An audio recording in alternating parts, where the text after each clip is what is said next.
السلام علیکم ورحمۃ اللہ وبرکاتہ۔ الحمد للہ رب العالمین والصلاة والسلام علی نبینا محمد وعلی آلہ وصحبہ اجمعین ومن تبعہم بإحسان الی یوم الدین۔ اعوذ باللہ السمیع العلیم من الشیطان الرجیم من ہمزہ ونفخہ ونفثہ۔ بسم اللہ الرحمن الرحیم۔ فلیحذر الذین یخالفون عن امرہ ان تصیبہم فتنۃ او یصیبہم عذاب علیم۔ سب سے پہلے اللہ تعالیٰ کا بے پایا فضل و احسان ہے جس نے اس بابرکت مجلس میں ہم کو جمع ہونے کی توفیق نصیب فرمائی۔ اللہ تعالیٰ اس مجلس کو قائم کرنے والے ذمہ داران کے لیے اس مجلس کو صدقہ جاریہ بنائے۔ اللہ تعالی ہم سب کے لیے اس مجلس کو علم میں اضافہ کرنے والا، ایمان میں زیادتی کرنے والی اور کردار میں اصلاح کرنے والی مجلس بنائے۔ اللہ تعالیٰ کے لیے تمام تعریفات ہیں جس نے ہم کو بے شمار نعمتوں سے نوازا، اور اللہ تعالیٰ کی ان بے شمار نعمتوں میں اللہ تعالیٰ کا سب سے بڑا احسان یہ ہے کہ اللہ نے ہم کو مسلمان بنایا۔ اللہ تعالیٰ نے ہم کو دین اسلام کی توفیق عطا فرمائی۔ اسلام کیا ہے؟ اسلام اللہ تعالیٰ کا وہ دین ہے جو اس نے آسمان سے اپنے پیارے نبی محمد رسول اللہ صلی اللہ علیہ وسلم پر نازل کیا، اور اللہ کے نبی صلی اللہ علیہ وسلم نے وہ دین امت تک کے پہنچا دیا۔ اللہ کے نبی صلی اللہ علیہ وسلم نے یہ جو دین امت کو پہنچایا ہے، یہ دو شکلوں میں ہمارے پاس محفوظ ہے۔ اللہ تعالیٰ نے آسمان سے جو دین اپنے نبی پر نازل کیا تھا وہ دو صورتوں میں نازل کیا تھا۔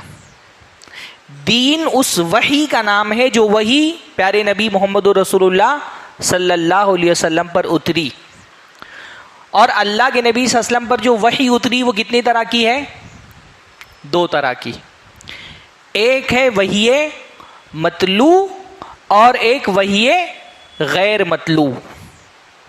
وحی مطلوع کا مطلب دین ایک تو وہ ہے جو وحی کی اس صورت میں محفوظ ہے جس کی تلاوت کی جاتی ہے۔ کون سی ہے وہ وحی؟ ہاں، قرآن ہے نا، الذی یتعبد بتلاوتہ، جس کو پڑھ کر کے، جس کی تلاوت کر کے اللہ تعالیٰ کی عبادت کی جاتی ہے اور اس سے ثواب کی امید کی جاتی ہے۔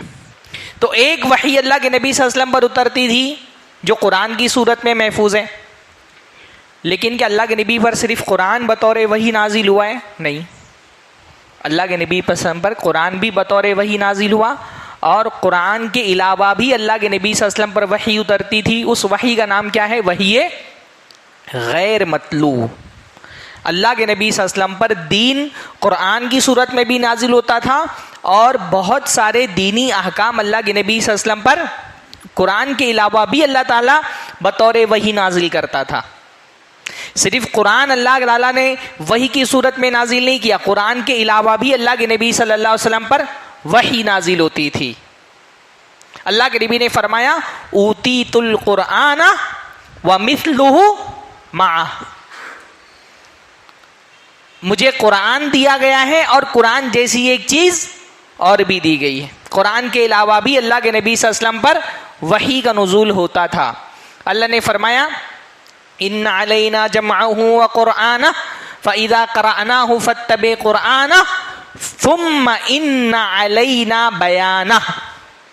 اللہ کے نبی صلی اللہ علیہ وسلم، ہمارا کام آپ پر قرآن نازل کرنا ہے، پھر اس قرآن کی تشریح کرنا بھی ہماری ذمہ داری ہے۔ تو نبی پہ قرآن بھی نازل ہوتا تھا اور قرآن کی تشریح بھی اللہ کے نبی صلی اللہ علیہ وسلم پر نازل ہوتی تھی۔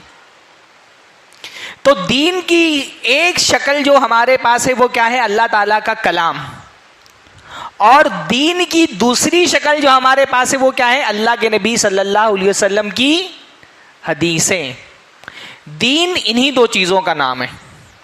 جب بھی ہم کہتے ہیں دین، تو دین کہاں سے ملے گا؟ دین کا سورس کیا ہے؟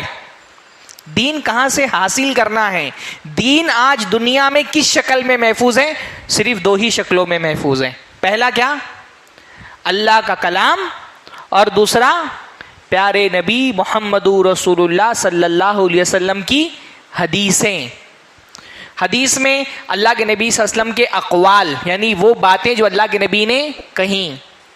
اللہ کے نبی صلی اللہ علیہ وسلم کے افعال، یعنی وہ کام جو اللہ کے نبی صلی اللہ علیہ وسلم نے کیے. اور اللہ کے نبی صلی اللہ علیہ وسلم کی تقریرات، یعنی وہ کام جو اللہ کے نبی کے سامنے کیے گئے اور اللہ کے نبی صلی اللہ علیہ وسلم اس پر رضامند رہے، خاموش رہے، اللہ کے نبی صلی اللہ علیہ وسلم نے اس سے روکا نہیں. ان تین چیزوں کا نام کیا ہے؟ کیا ہے؟ حدیث. تو دین ہمارے پاس دو ہی صورتوں میں موجود ہے. ایک کیا؟ اللہ کا کلام، دوسرا پیارے نبی محمد رسول اللہ صلی اللہ علیہ وسلم کی حدیثیں.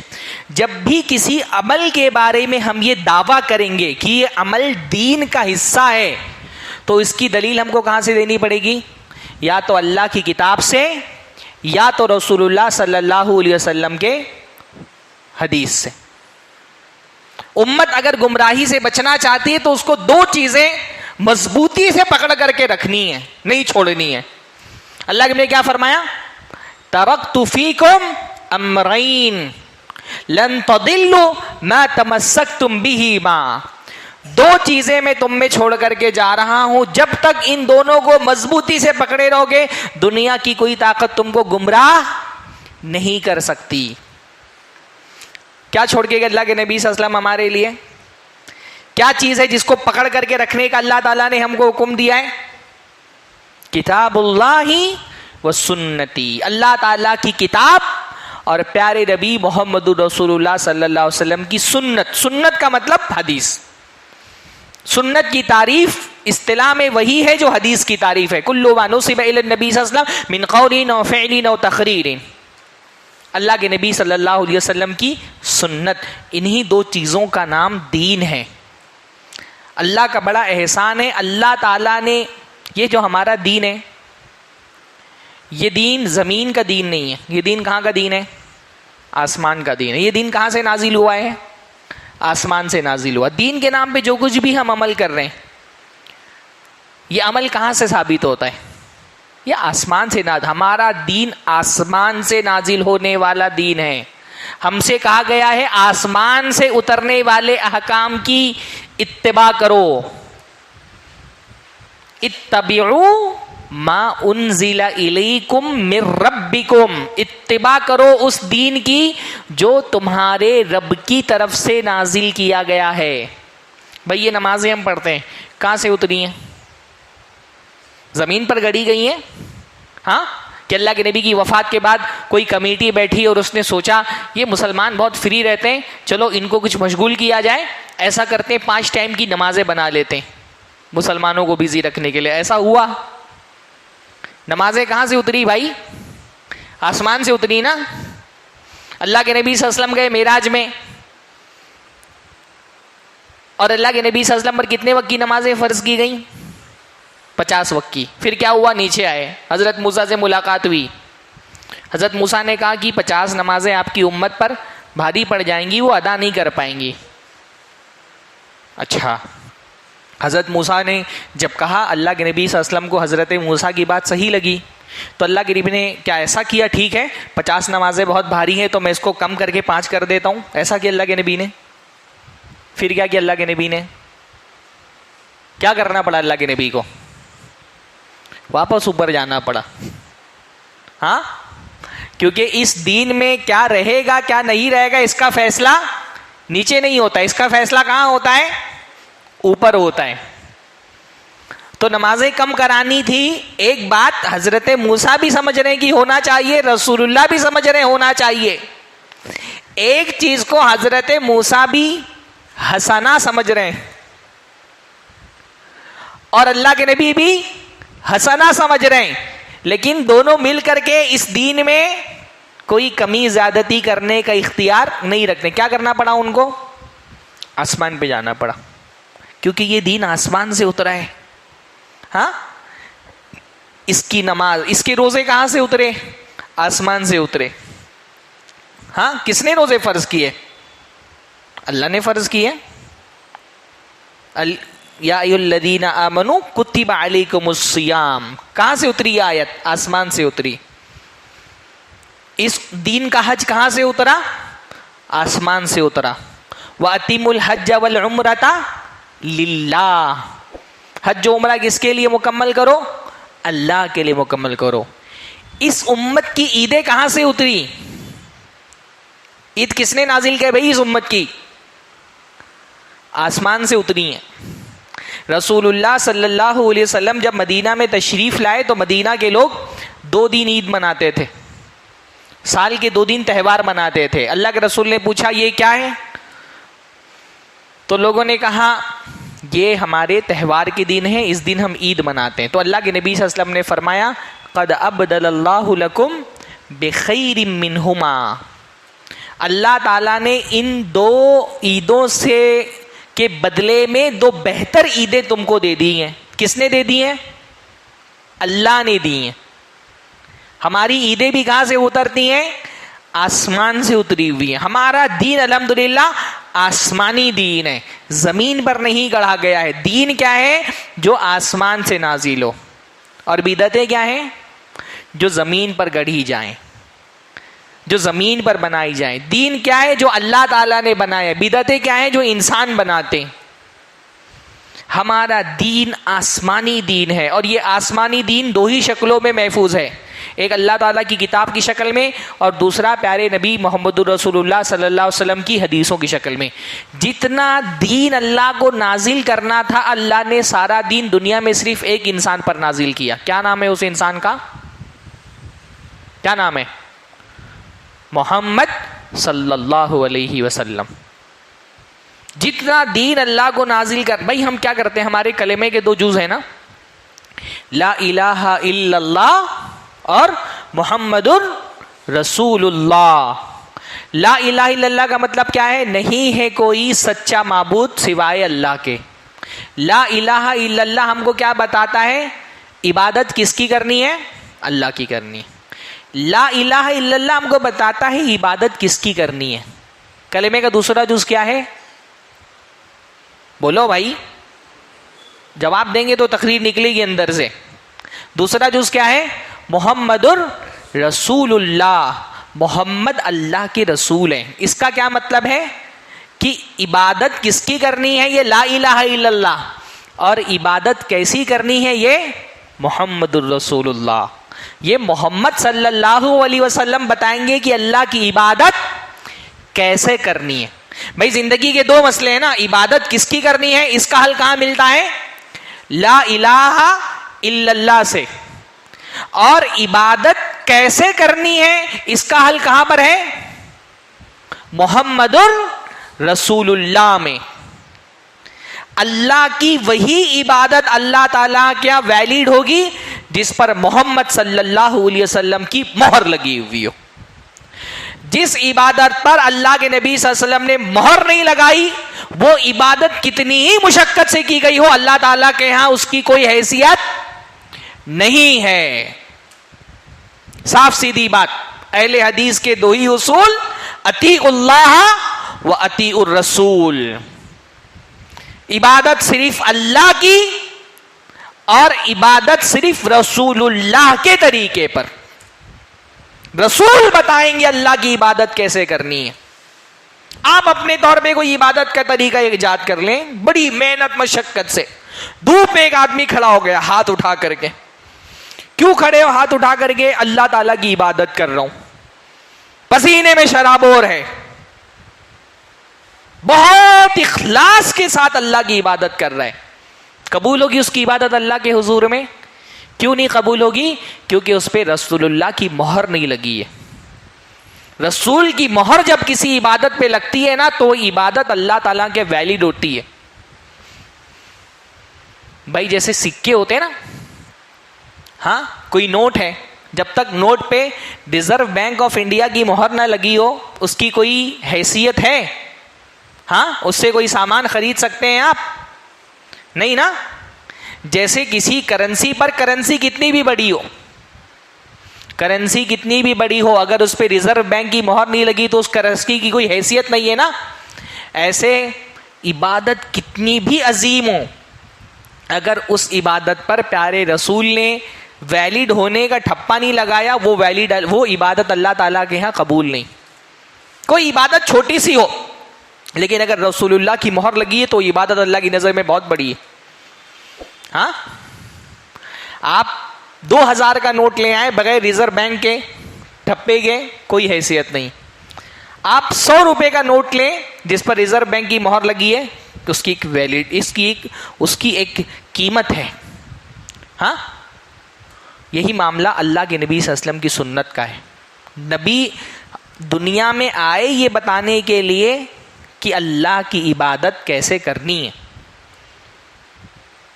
اس لیے بدعت کی ایک بڑی پیاری تعریف، بدعت کی الگ الگ علماء نے الگ الگ تعریف کی ہے. بدعت کی ایک بڑی پیاری تعریف علماء نے کی ہے، التعبد للہ بما لم یشرع اللہ.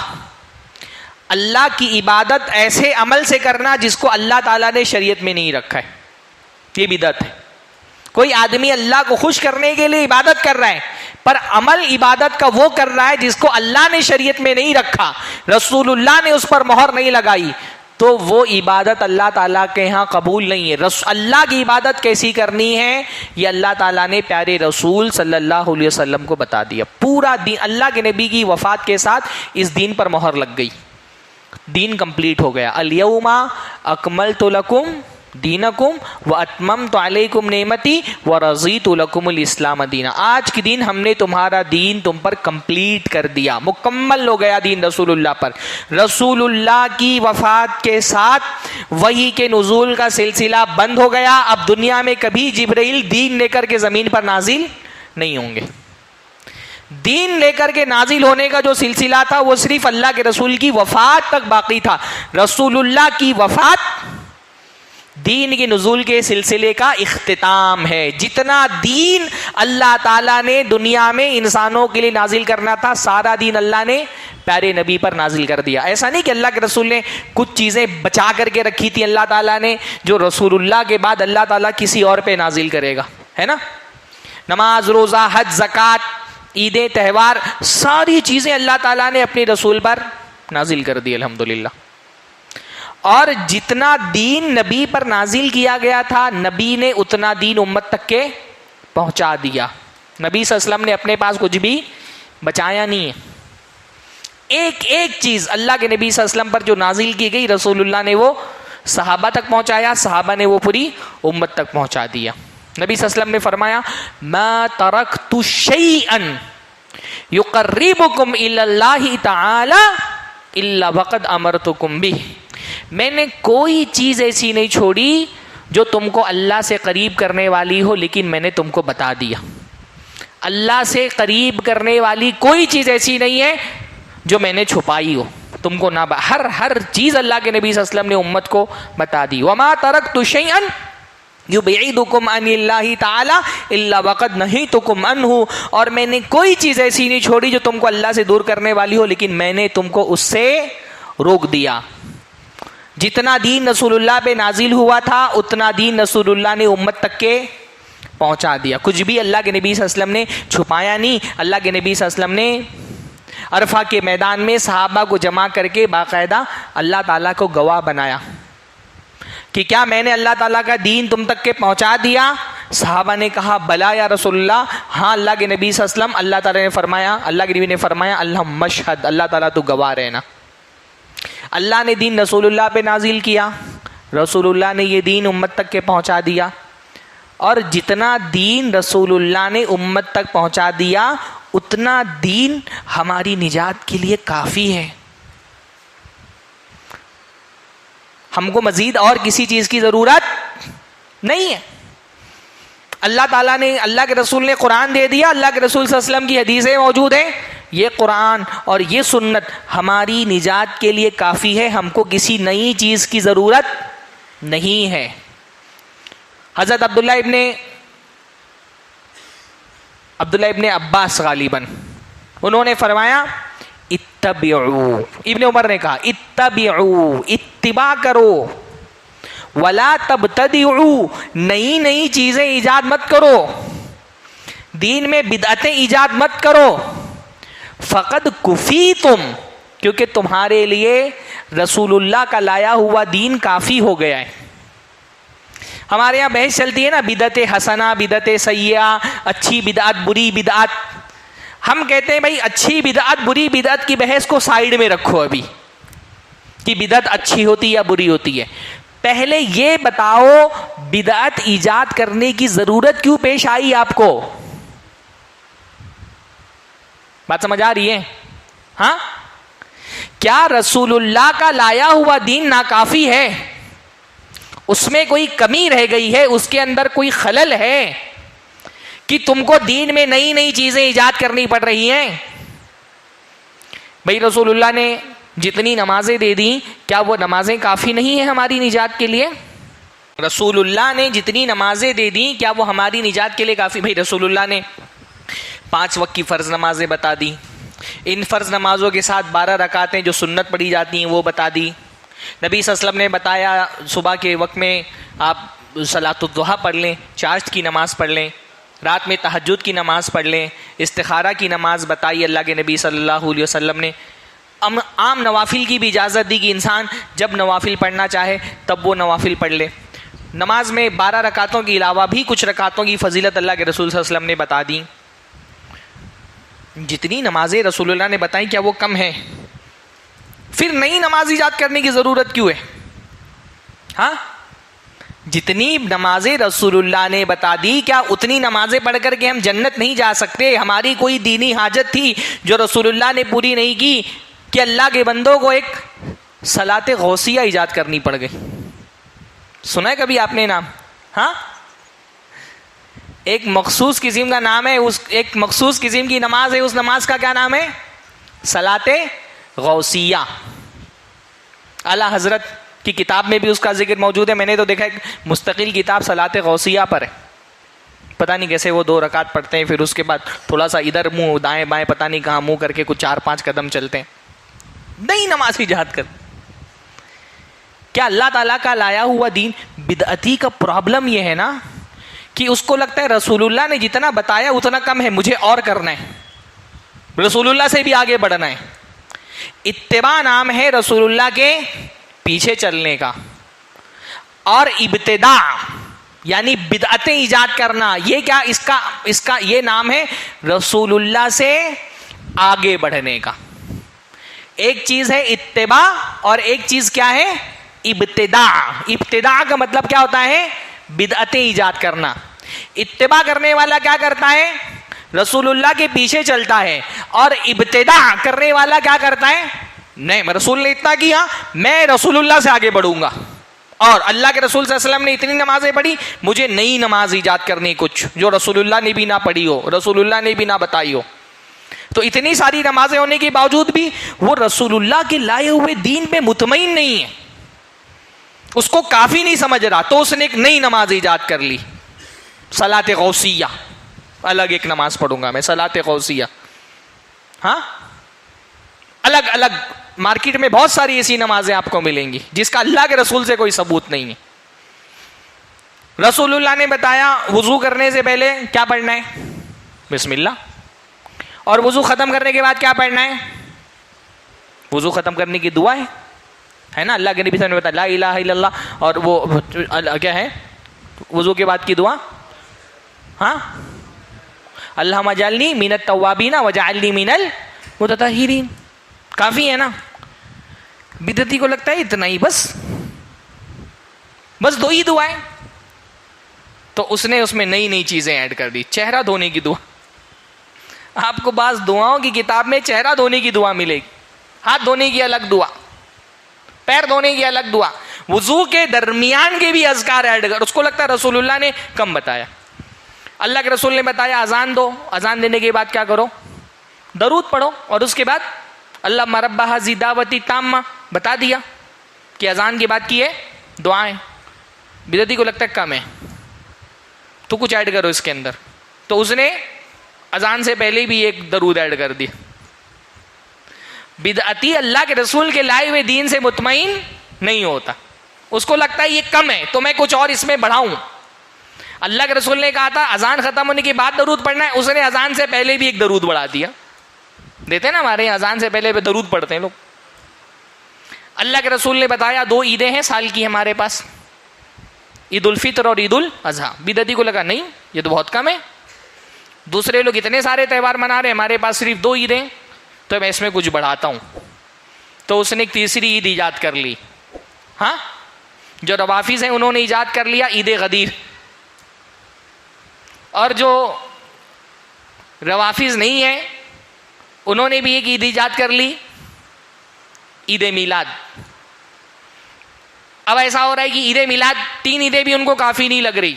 آپ کے یہاں کا نہیں پتا, ہماری ممبئی میں ایک 4تھی عید ابھی بن رہی ہے, ابھی اچھے سے نہیں بنی ہے, زیر تعمیر ہے. اس عید کا نام ہے عید غوثیہ. یہ 4تھی عید بنائی جا رہی ہے. ایسا لگ رہا ہے کہ جیسے جیسے مولوی کی ضرورت بڑھتی جا رہی ہے, مہنگائی بڑھتی جا رہی ہے, وہ دین میں عیدیں بڑھاتے جا رہے ہیں. جتنی مہنگائی بڑھے گی دین میں اتنی عیدیں بڑھاتے جاؤ. کیا ہے بھائی, یہ اللہ کا دین ہے کہ کوئی تماشا ہے؟ ہاں, میں آپ کے گھر میں داخل ہو جاؤں اور میں کہوں کہ نہیں یہ آپ نے فریج صحیح جگہ نہیں رکھا ہے, فریج ہٹا کر کے یہاں رکھو, صوفہ ہٹا کر کے وہاں رکھو, پلنگ ہٹا کر کے یہاں رکھو, ٹی وی یہاں پر لگاؤ, دروازہ یہاں رہے گا, کھڑکی یہاں رہے گی. آپ کیا بولیں گے, بھائی میرا گھر ہے, تم کون ہوتے ہو میرے گھر میں داخل ہو کر کے اپنی منمانی کرنے والے؟ میرا گھر ہے, میں جہاں فریج رکھوں, میں جہاں صوفہ رکھوں, میں جہاں پلنگ رکھوں, میری مرضی. آپ کون ہوتے ہو میرے گھر میں دخل اندازی کرنے والے؟ آپ کے گھر میں آپ مجھے دخل اندازی کرنے کی اجازت نہیں دے رہے. اور اللہ کے دین کو اتنا ہلکا سمجھائیں, اس میں جس بندے کے من میں آئے گا جو چاہے گا ایجاد کر لے گا. جب من میں آیا روزہ ایجاد کر لیا, جب من میں آیا نماز ایجاد کر لی, جب من میں آیا عید ایجاد کر لی. یہ دین ہے کہ کھلواڑ ہے؟ دین کے مکمل ہونے کا مطلب کیا ہے؟ اگر بدعت کے نام پہ اجازت ہے جو چاہو ایجاد کر لو. اب تک کے عید میلاد کے نام پر عید منائی جاتی تھی. کل میں نے دیکھا حیدرآباد میں عید میلاد کی نماز پڑھی گئی, نماز بھی ایجاد کر لی. ہاں, کوئی عید میلاد کے نام پر کیک کاٹ رہے ہیں. کیا ہے بھائی, دین کے مکمل ہونے کا مطلب کیا ہوتا ہے؟ دین مکمل ہے اس کا مطلب اب یہ دروازہ بند, نہ دین میں کچھ داخل ہو سکتا ہے نہ دین سے کچھ نکالا جا سکتا ہے. دین مکمل ہونے کا مطلب یہ ہے کہ اللہ تعالیٰ نے مہر لگا دی. جیسے پہلے پرانے زمانے میں خط بھیجا جاتا تھا تو اوپر کیا کیا جاتا تھا؟ سیل کر دیا جاتا تھا نا, ٹھپا لگا دیا جاتا تھا. رسول اللہ کی وفات کے ساتھ دین سیل ہو گیا. اب جو دین کے اندر شامل ہے وہ نکالا نہیں جا سکتا, اور جو دین میں شامل ہے اس کو ایڈ نہیں کیا جا سکتا. یہی تو دین کے مکمل ہونے کا مطلب ہے.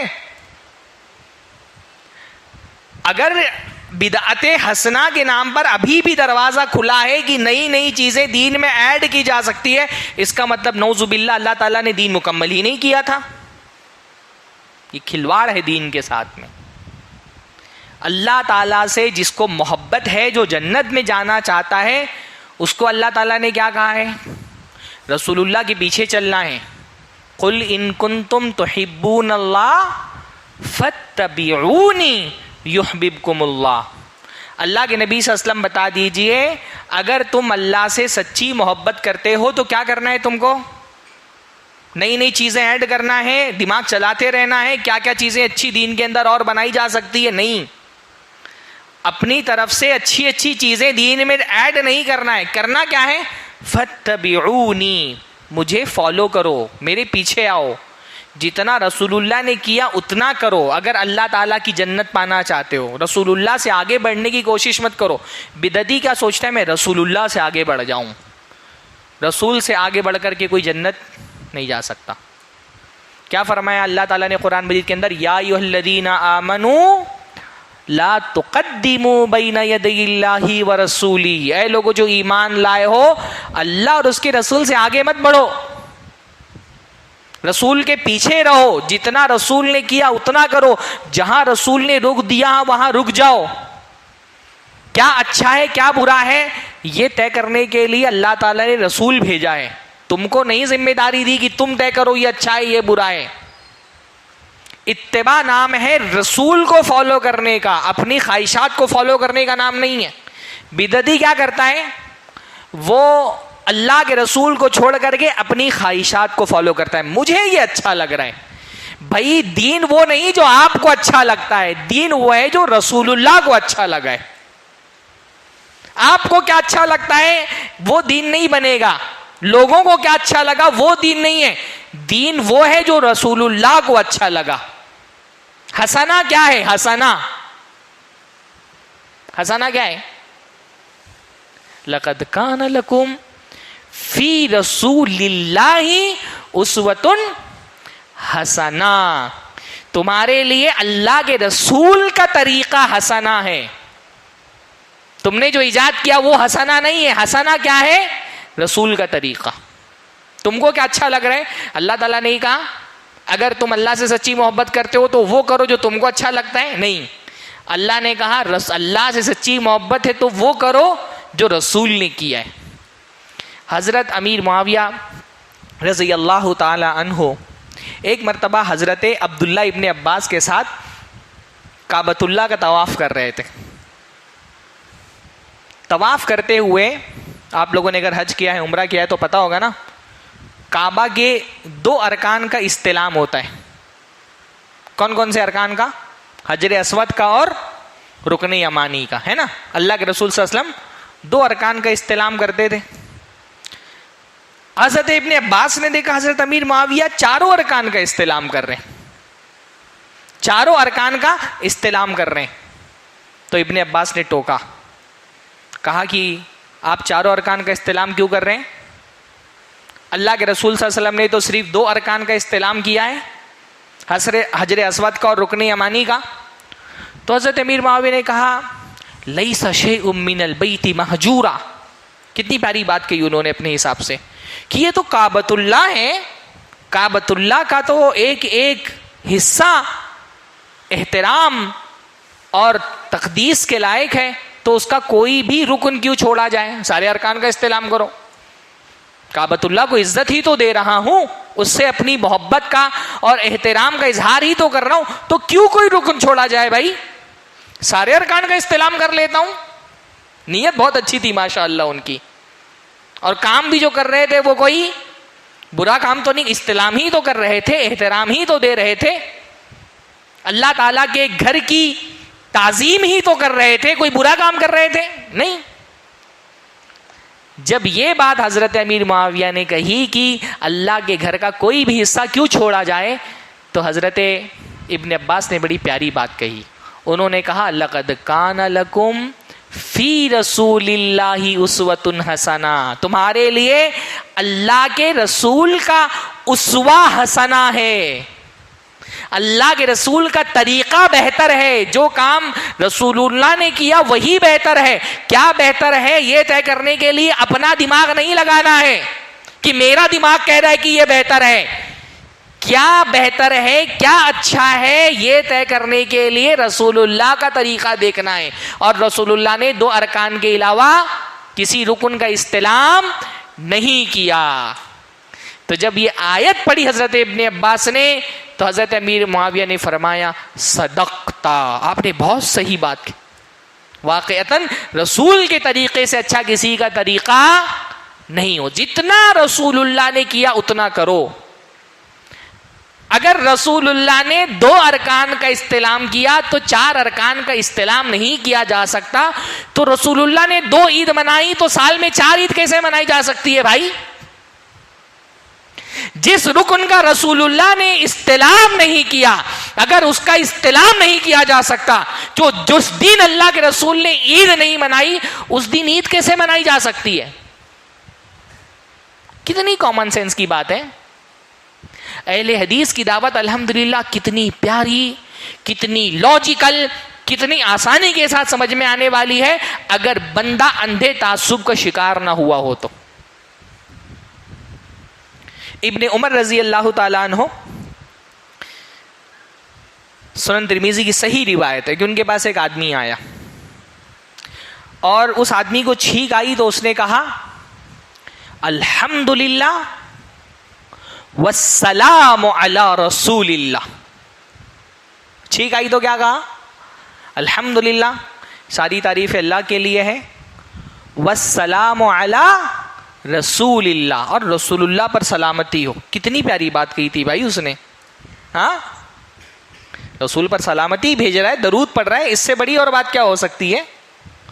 ابن عمر رضی اللہ تعالیٰ عنہ نے سنا، کہا بات تو اچھی ہے بہت، ٹھیک ہے، میں بھی کہتا ہوں رسول اللہ پر سلامتی بھیجنا، اللہ کے رسول پہ درود پڑھنا بہت اچھی چیز ہے، لیکن اللہ کے رسول صلی اللہ علیہ وسلم نے ہم کو یہ نہیں سکھایا ہے کہ جب ہم کو چھینک آئے تب ہم رسول اللہ پر سلامتی بھیجیں.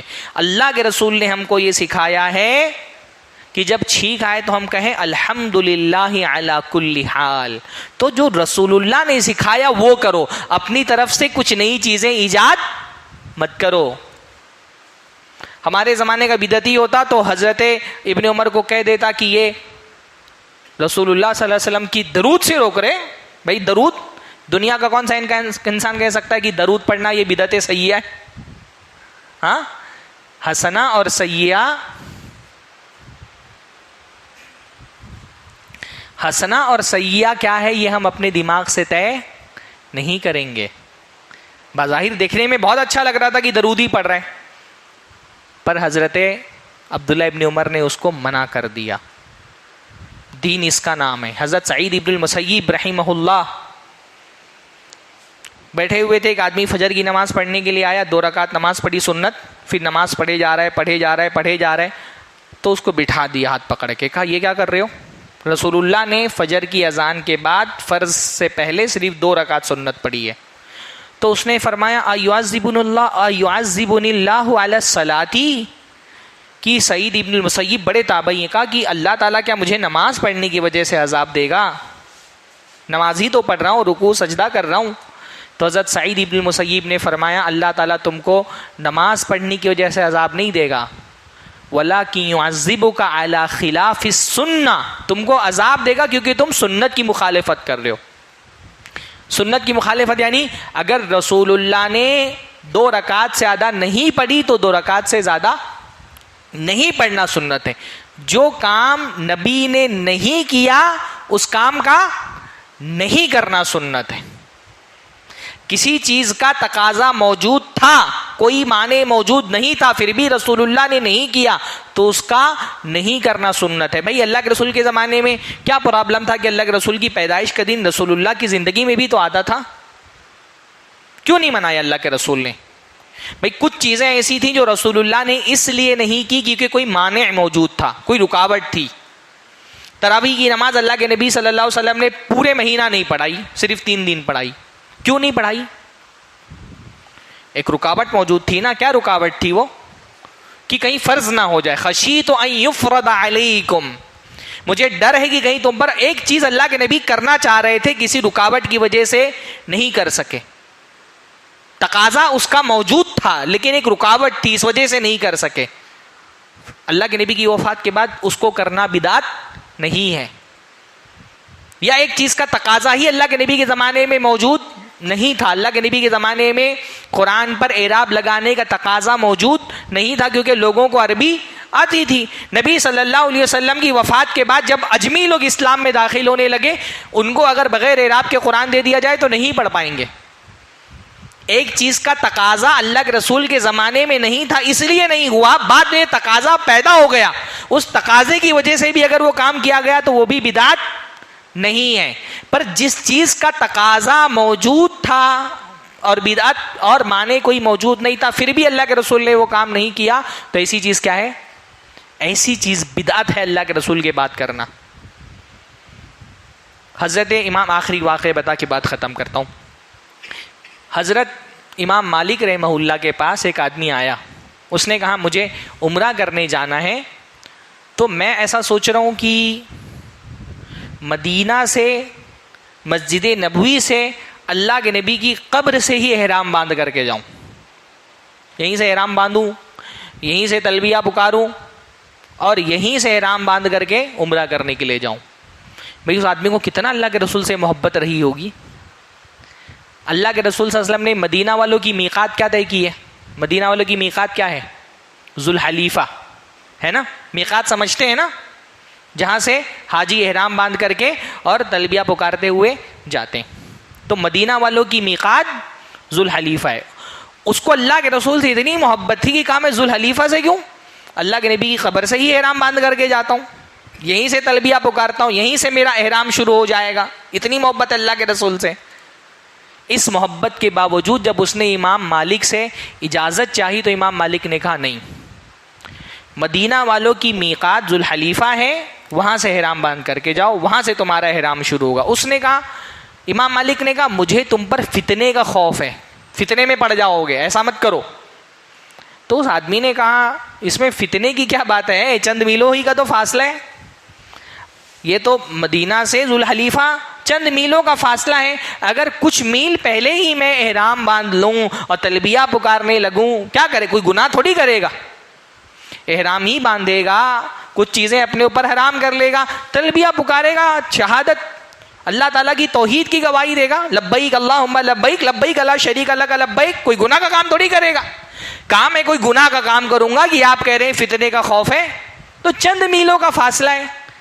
امام مالک نے کہا, جب اس نے کہا نا کہ اس میں فتنے والی کیا بات ہے, تو امام مالک نے جو جواب دیا نا, ہر بدعتی کو آپ وہ جواب دے سکتے ہیں. امام مالک کا جواب اتنا جامع ہے کہ ہر بدعتی کے سوال پر وہ جواب آپ دے سکتے ہیں. امام مالک نے کیا فرمایا, وَأَيُّ فِتْنَةٍ أَعْظَمُ مِنْ أَن تَرَى أَنَّكَ سَبَقْتَ إِلَى فَضِيلَةٍ قَصَّرَ عَنْهَا رسول اللہ صلی اللہ علیہ وسلم.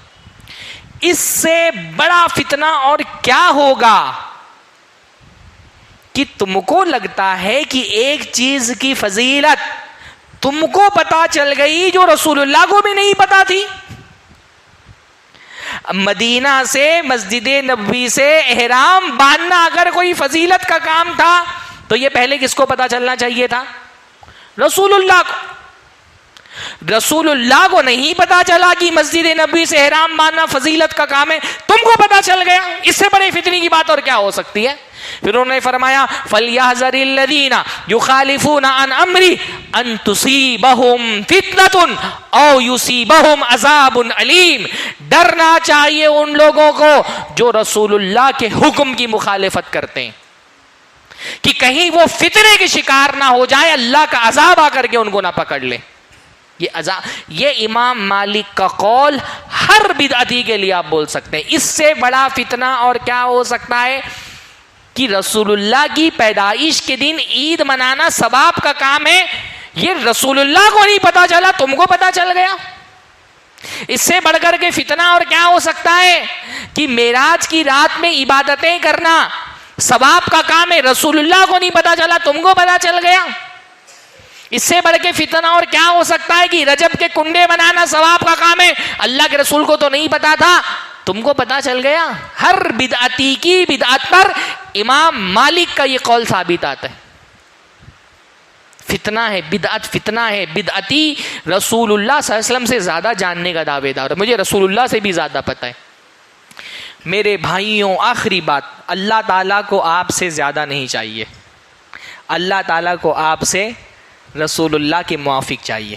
رسول کی سنت کے مطابق کم بھی ہے, اللہ تعالیٰ کے یہاں بہت ہے. رسول کی سنت کے خلاف بہت بھی ہے, اللہ تعالیٰ کے یہاں اس کی کوئی حیثیت نہیں ہے. ایک آدمی نے پورا سال روزہ رکھا, نبی صلی اللہ علیہ وسلم کے پاس آیا, نبی نے دیکھا بہت کمزور ہو گیا ہے. کہا اتنے کمزور کیوں ہو گئے؟ کہ اللہ کے رسول آپ سے روزے کی فضیلت پر ایک حدیث سنی تھی, جب سے یہ حدیث سنی ہے میں روز روزہ رکھتا ہوں, پورا سال میں نے روزہ رکھا ہے. پورا سال روزہ رکھ رہے ہیں, کون ہے؟ صحابی ہیں. کس کے لیے روزہ رکھ رہے ہیں؟ اللہ کے لیے روزہ رکھ رہے ہیں, کوئی گناہ کا کام نہیں کر رہے, روزہ ہی رکھ رہے ہیں. لیکن رسول اللہ کی سنت کے خلاف کام کر رہے ہیں. رسول اللہ سوائے رمضان کے کسی بھی مہینے میں پورا روزہ نہیں رکھتے تھے, یہ رسول اللہ کی سنت ہے. اللہ کے رسول نے فرمایا لا ساما من سام الدہر, جس نے پورا سال روزہ رکھا اس کا ایک روزہ بھی اللہ کیا قبول نہیں. پورا سال روزہ رکھا لیکن رسول کی سنت کے خلاف رکھا, اللہ کے یہاں ایک روزے کا بھی ثواب نہیں ملے گا. دوسری طرف اللہ کے رسول نے کہا جو رمضان کے روزے رکھ لے, اس کے بعد شوال کے کتنے روزے رکھے؟ 6 روزے, 36 روزے رکھے, ثواب کتنا ملے گا؟ کتنا ملے گا؟ پورے سال روزہ رکھنے کا ثواب ملے گا. رسول کی سنت کے موافق صرف 36 روزے رکھو، ثواب پورا سال روزہ رکھنے کا ملے گا. رسول کی سنت کے خلاف پورا سال روزہ رکھو، ایک روزے کا بھی ثواب نہیں ملے گا. یہ سنت کی برکت ہے میرے بھائیوں. سنت کے مطابق کیا گیا تھوڑا سا عمل بدعت میں کیا گئے بہت بڑے عمل کے مقابلے میں بھی بھاری ہے. اسی لیے ہماری دعوت کیا ہے؟ رسول کے پیچھے چلو. اہل حدیث کی دعوت کیا ہے؟ رسول کے پیچھے چلو. دین کیا ہے؟ اتباع الکتاب والسنہ بفہم سلف الامہ. اللہ اور اس کے رسول کی اطاعت کیسے؟ جیسے رسول اللہ کے صحابہ نے کی تھی. کتاب و سنت کی اتباع.